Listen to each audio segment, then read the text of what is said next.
But anybody can be funny. Your next door neighbor, your best friend, somebody at the job, they can always be funny. They don't need that they're a comedian. They don't need that. You watch as you're in the race, you're seeing like you don't deserve it, you don't deserve it, I hate you, I hope you die on the way up there. Some people that don't even take it serious. Bad or somebody's going through something, inappropriate shit pops in my head. So when you get booed by that many people, you just lose all ego.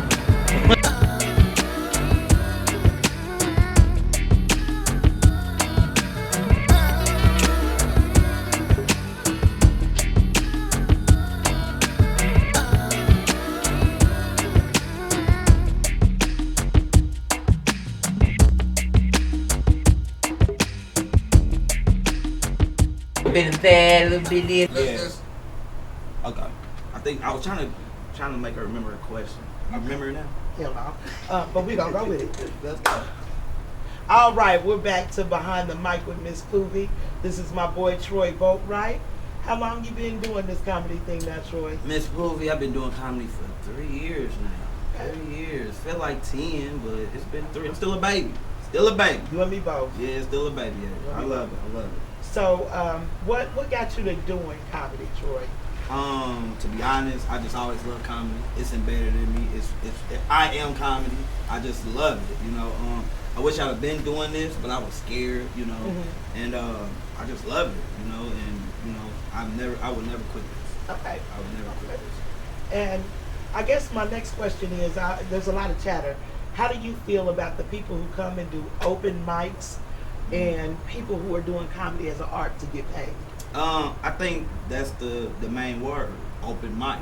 Open mic is for people to, you know, work at, it's like being in the gym. Open mic is just, you know, shooting in the gym, you know, working on your game. So if you feel like that you know, you got it in you to do comedy, get up there and do your thing. But I say it's an art, just respect it. Just respect the other so-called artists, comedians, you know what I'm saying? So I think that, you know, like I said, you're in the gym. It's open mic. So come out there and do your thing, but just always respect it because it is an art. And we love this. As comics, love this. Absolutely. Mm-hmm. I remember the first time I was ever on stage.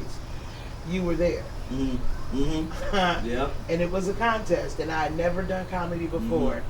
Mm-hmm. And when I got on that stage, I was somebody who, I'm a nurse. Yeah. Doing stand-up comedy has never been something that I thought, oh, let me try this at damn near 50 years old. Yeah. Never.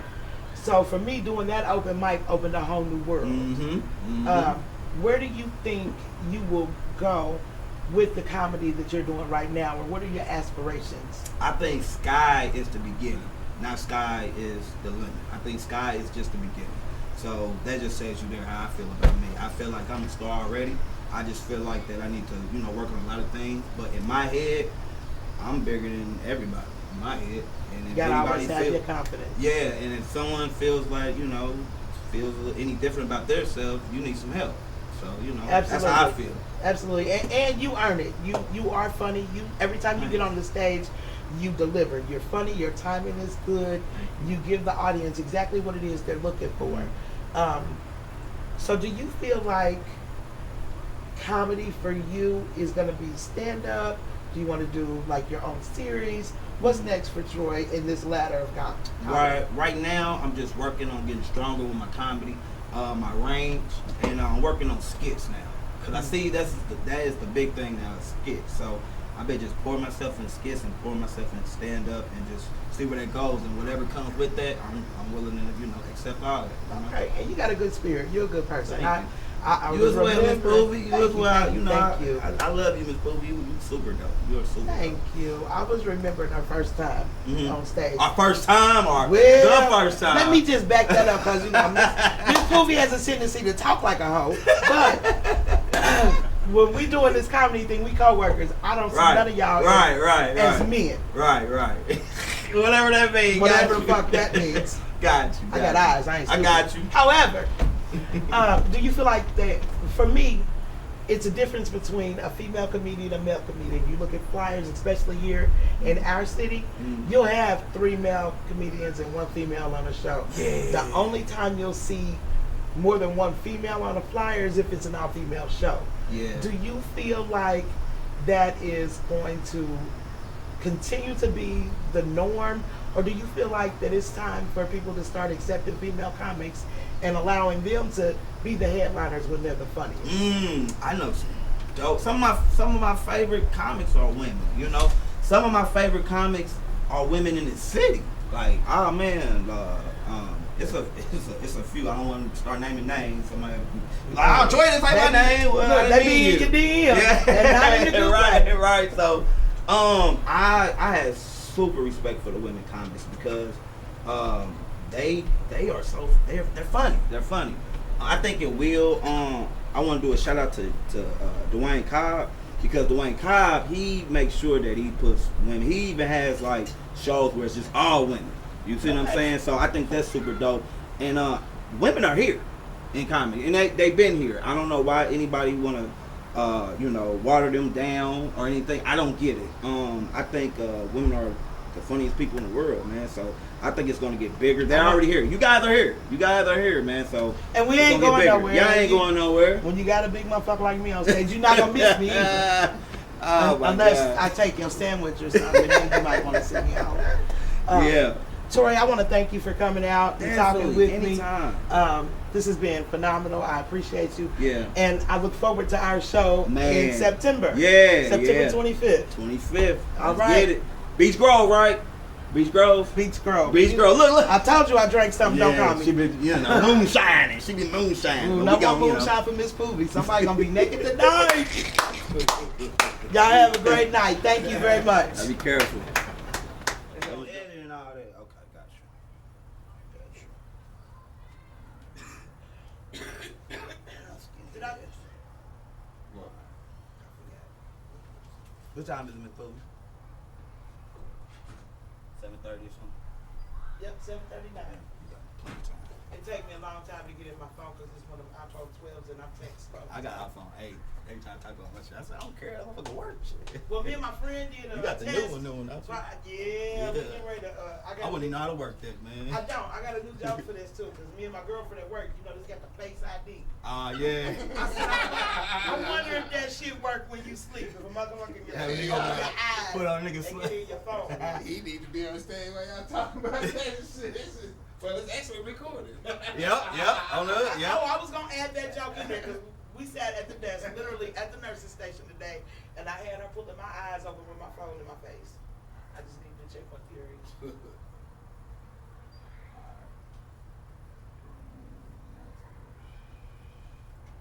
All right, you ready? So just go up and just do me. Yep. Wait a minute, Jackie, is it recording already? It's ready for you, baby.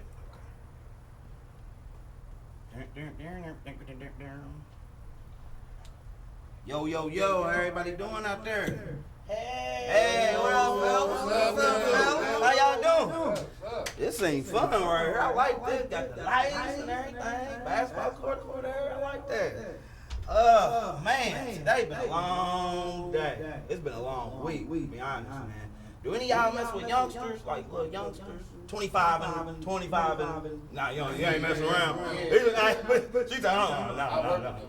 You say you work with them? Yeah, they crazy as hell, man. Me personally, I can't deal with them. They stupid, man. You know what I'm saying? A lot of them dumb. You feel me? A lot of them dumb, man. No bullshit. Like you can buy them anything and tell them anything. For example, for some reason, I don't know what's this thing about lobster, y'all. Like when I was growing up, I ain't no damn lobster. I ain't no crab legs. I don't know nothing about no lobster.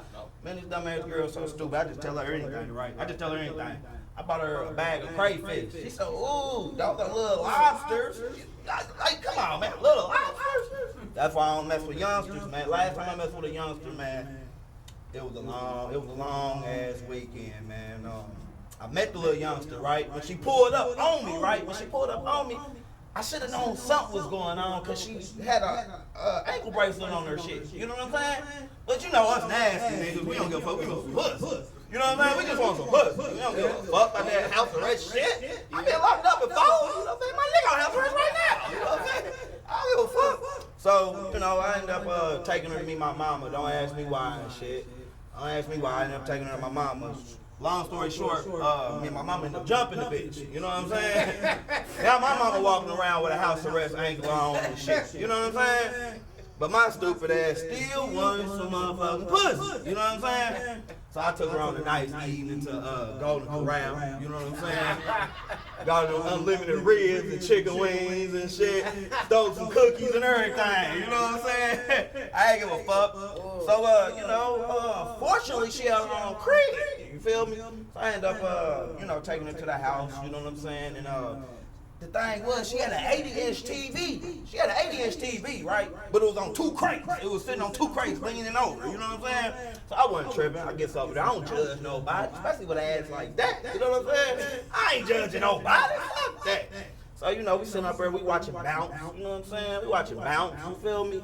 And we watching Living Single. You know what I'm saying? So we sitting there, right? We sitting there and shit, right? And I see a roach crawl against Khadijah's face. I'm like, damn, Khadijah? The fuck is that, Khadijah? You got something in your face, baby. What's going on? So as I was sitting there, I see this roach and I see her see the roach. You feel me? I see her see the roach. You feel me? First thing come out of her mouth. Who roaches are those? Them ain't my roaches. Bitch, they got 2 pieces of ID with your motherfucking address on it. What the fuck? Shut man, you better claim your motherfucking roaches. You feel me? Claim your roaches. But baby, I still want some pussy. So I'm sitting there, I'm chilling. So, I get some pussy, y'all. I get some pussy. So I'm fucking right. I'm hitting her, you know what I mean? I'm fucking, So as I'm fucking, I'm still going though. I see a roach crawling on the wall. You feel me? I see a roach crawling on the wall, right? So as I'm looking at this roach, I'm following this motherfucker. Right? I'm following this bitch. Now I done lost the motherfucker. Now, oh shit. So now everything that touched me feel like a roach. You feel me? Everything that touched me. So a little sweat bead jumped on my chest. I said, oh shit, a roach, god damn.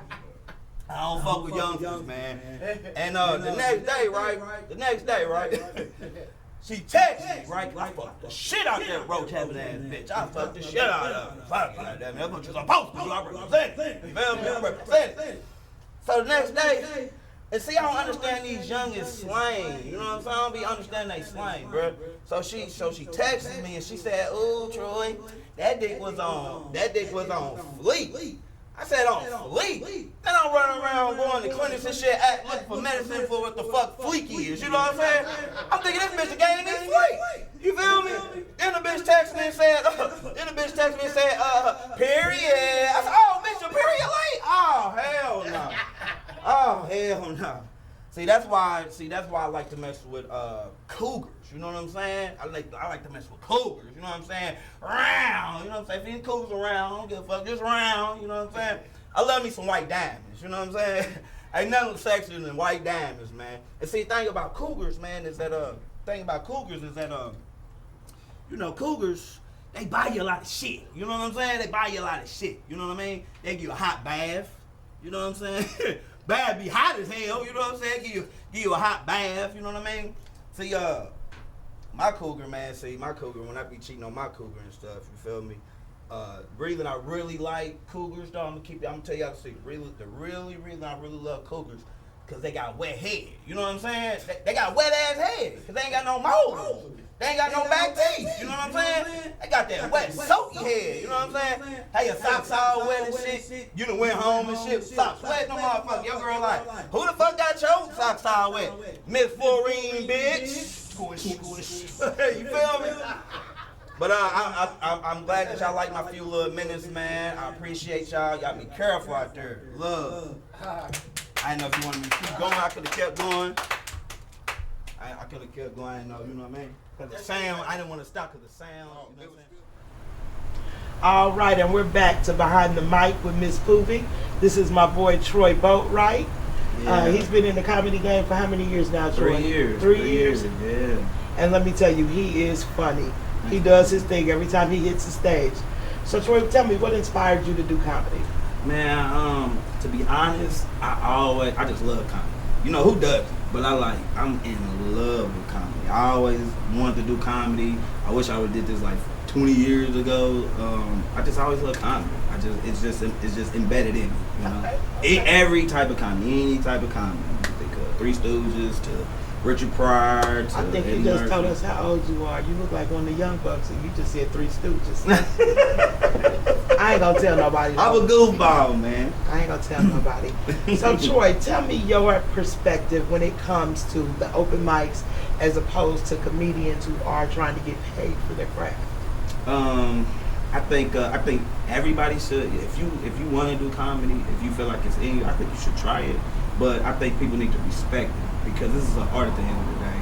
And I think that a lot of people, they don't respect it. And it's always people saying this or saying that. But until you get on that stage, when it gets real, when it get to sweating, you know what it Yes, them lights I hit do. you, then you know. So I think people just need to respect I think the them art. lights are almost as bad as menopause. Hey, it's like being like fries in the little fry thing or whatever. But I think people should just respect it, but try it. Try it. You never know. Absolutely. You might be funny. You know Absolutely. Y'all notice how he made reference to food because he talking to a fluffy girl. He called me a fry in a girl. Wouldn't be no more fries. Just be me. Okay, Troy. So, who are 3 of your favorite comedians? 3 that inspire you the most? I have, man. That's like that's a pretty hard question. Like a lot of people always say, "Ooh, Rushmore," and there's just so many great comics. But who I follow and who I think I could connect with more would be like Mike Epps, Okay. D-Ray, Corey Holcomb. These are people that I look at them and kind of see a little bit of me. You know what I'm saying? And the GOAT is Eddie Murphy. That's the GOAT. That's the GOAT. So do my 3, and then you got the GOAT. Then you got the GOAT. Okay. Yeah. Okay. Yep. Well, I guess I got one more question. You made me. I have to ask this question. Mhm. I have to. You said that's who you see a little bit of you and them. Mhm. When you hear my comedy, who's the first person you think about? Oh man, you. Oh man, Cheryl Underwood a little bit. Cheryl Underwood, cause you kind of you loud, Miss Poby. I am. Yeah, everybody can hear you, Miss Poby. Good. And you nasty. And you nasty. Look, see what I'm saying? See what I'm saying? So yeah, that's you. Let me get you off the stage before I get you off the stage. Y'all have a great night. Thank you.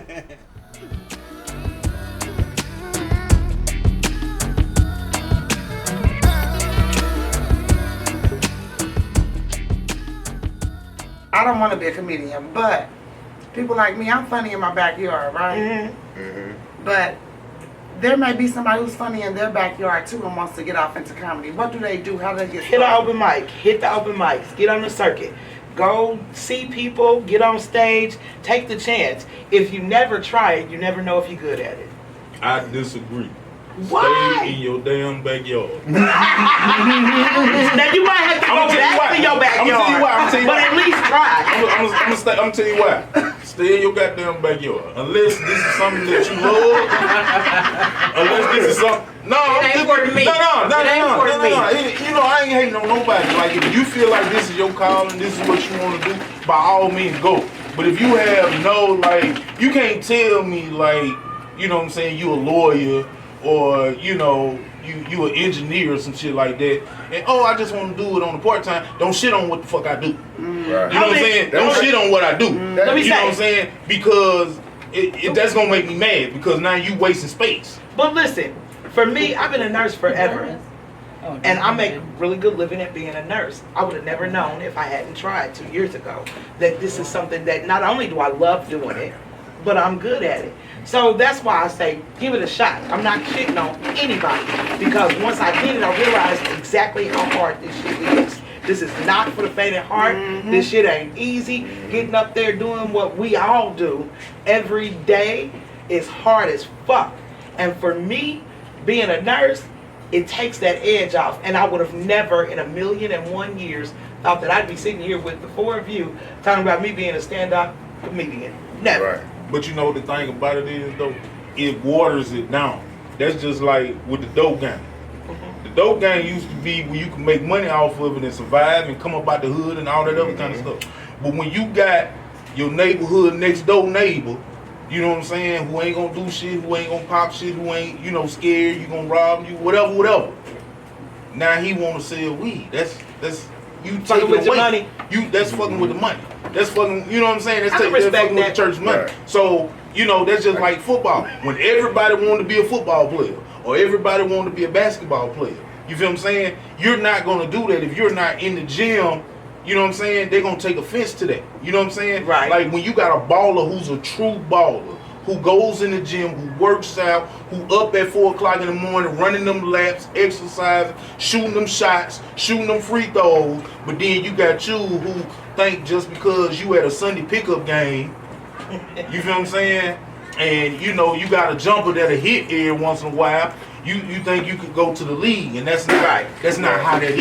You feel But what I'm saying? maybe that person from the backyard, maybe that's not their goal. Like you want to be a headliner. This person might just want to be a hobby. They might do it as a hobby. It don't mean it's taken away from you. But if you fire, you fire. You know, this person's not gonna stop you. But it's watering down the game. It's not watering down the game. It's not watering down the game. I don't agree with that. You've seen American Gangster with Denzel Washington.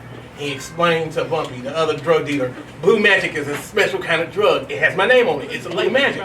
What is you? Is you. If the person in the backyard sucks, you sucks. If in 2 years you open it for Chappelle and we still at Joker's opening mic, it just happens. There'll be jealousy, there'll be hate, there'll be laughter, there'll be everything.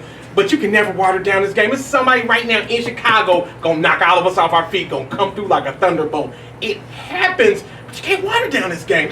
You can't water down laughter. Laughter is the best medicine. You can never have enough if you're good. Now, it's only offensive if he goes on stage and then I steal one of his jokes. That's watering down the game. And I go over to Crackers and try to tell his jokes or something. That's when you're being disrespectful to the game. Yeah. But if you funny, you funny. I mean, but I feel like that's natural. That's what happens. So when you got somebody who's inexperienced, who don't take it serious, who doesn't put any work in it, no grind in it, and they think just because they can do it, just because, you know, they can remember a meme or they can do this and that kind of stuff like that. Like, that's what end up happening. You want to be funny. How many open mics or how many shows have you been to and you was like, that person had no business being up there? Ooh, especially got behind 3 or 4 of them in a row. And you gotta think about the open mics or the shows where that could have been your spot, but they had so many people on the lineup that they couldn't get to you.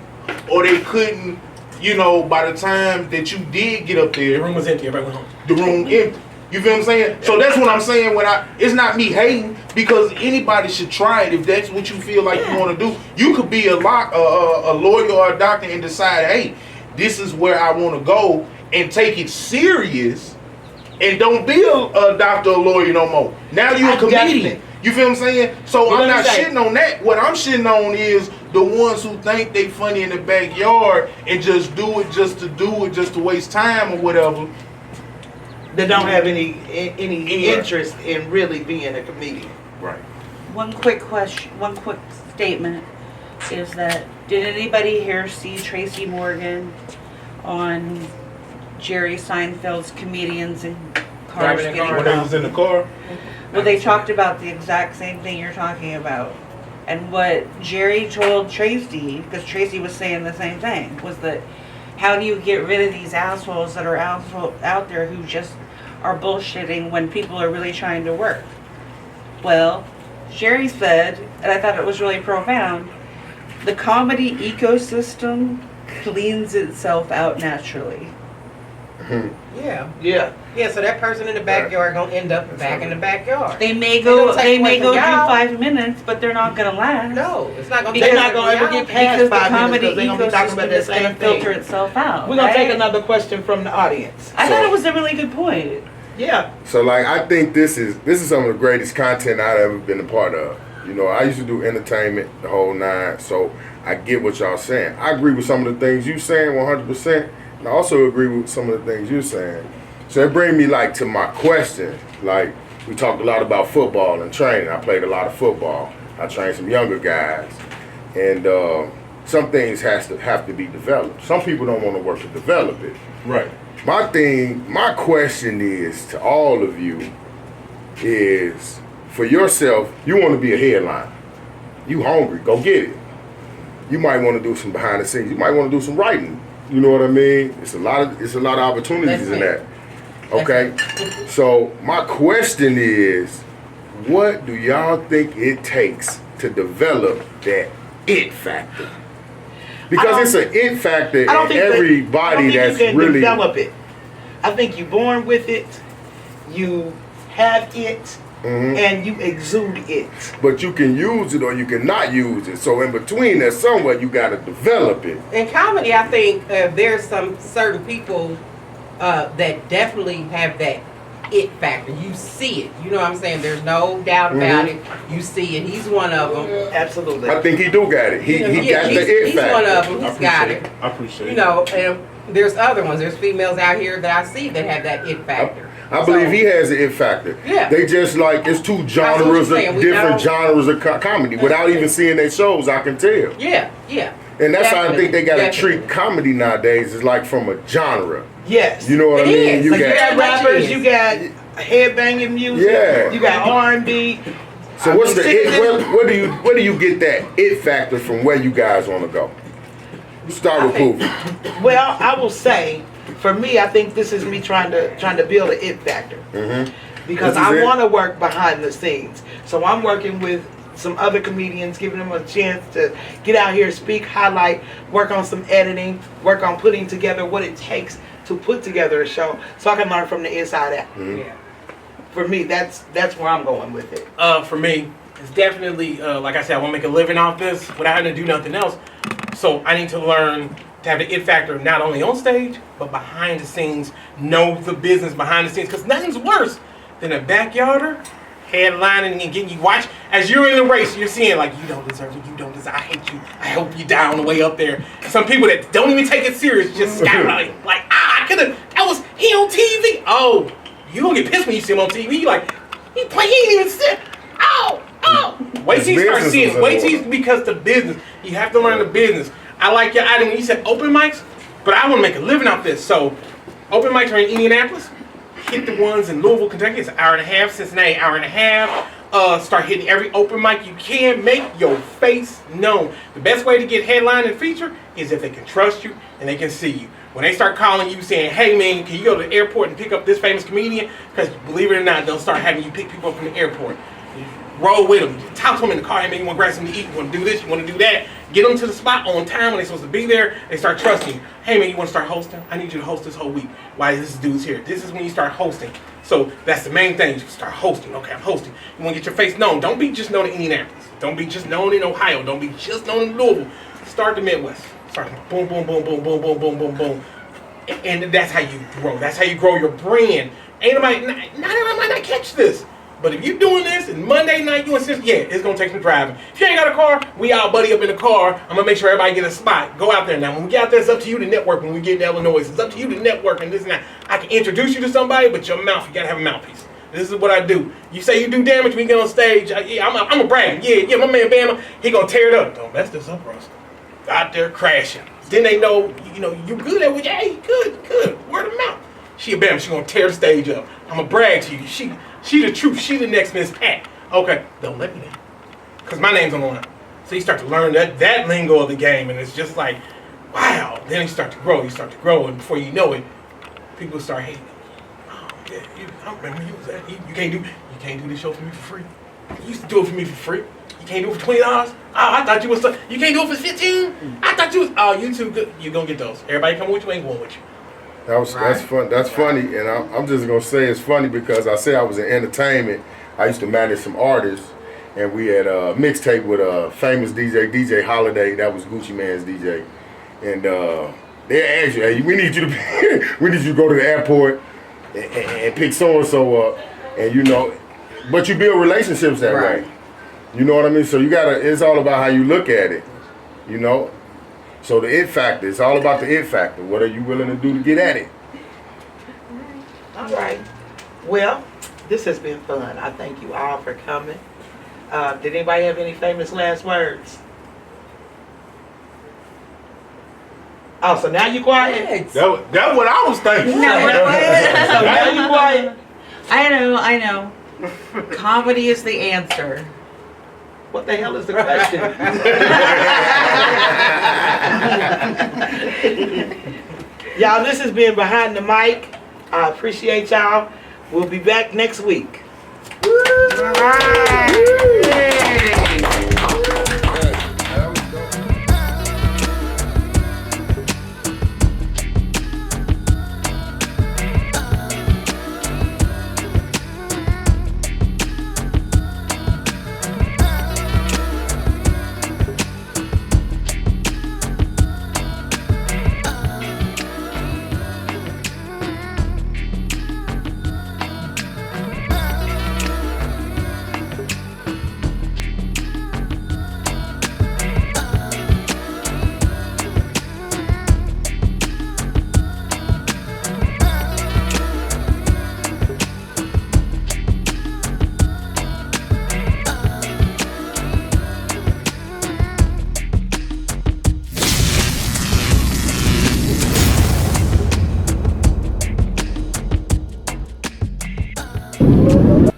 I know you been moving. I know you been moving.